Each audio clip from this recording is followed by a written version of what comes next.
Hello guys, welcome back to our channel মিষ্টি creative world.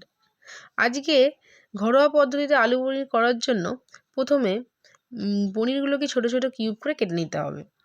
তারপর পনিরগুলোকে একটু ঠান্ডা জলে ভিজিয়ে রাখতে পারেন। তারপর একটি কড়ার মধ্যে সাদা তেল নেবেন, তার মধ্যে একটু নুন দেবেন যাতে পনিরগুলো কড়ার মধ্যে কোনোভাবে লেগে না যায়।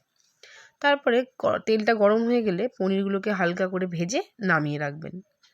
পনিরগুলো ভাজা হয়ে গেলে তার মধ্যে একটু তেল দিয়ে ভালো করে আলুগুলোকে ভেজে নেবেন। আলুগুলো লাল লাল করে যতক্ষণ না ভাজা হচ্ছে তার পাশে মিক্সিতে টমেটো, কাজু, কিশমিশ, পোস্ত, ক্যাপসিকাম এই সব জিনিসগুলোকে পেস্ট করে নেবেন। এবার আলুটা লাল লাল করে ভাজা হয়ে গেলে আলুটাকে নামিয়ে নিয়ে কড়াতে আবার একটু সাদা তেল দিয়ে তেলটি গরম হয়ে গেলে তাতে তেজপাতা, গোটা গরম মশলা দিয়ে ভালো করে ভেজে নিতে হবে। সেটা লাল লাল ভাজা হয়ে গেলে তার মধ্যে হলুদ গুঁড়ো আর একটু কাশ্মীরি লঙ্কা গুঁড়ো দিয়ে দিতে হবে। এখানে আমার কাশ্মীরি লঙ্কা গুঁড়ো না থাকার কারণে আমি ঝিরে ঝিরে একটু দিলাম, আপনারা পরিমাণ মতো দেবেন। তারপরে যে বাটা মশলাটা করেছিলাম সেই বাটা মশলাটা দিয়ে ভালো করে কষিয়ে নিতে হবে।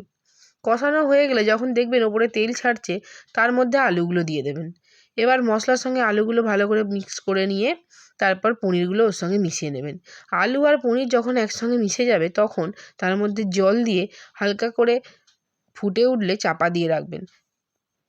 তারপর চাপা দেওয়ার পর যখন দেখবেন যে পনিরগুলো, আলুগুলো সবই একটু সেদ্ধ হয়ে গেছে তারপর নামিয়ে নেবেন। যদি মনে হয় একটু ঘি দেওয়ার প্রয়োজন তাহলে একটু ঘি দিয়ে নামিয়ে নেবেন। তাহলেই তৈরি হয়ে গেল আমাদের ঘরোয়া পদ্ধতিতে আলু পনির।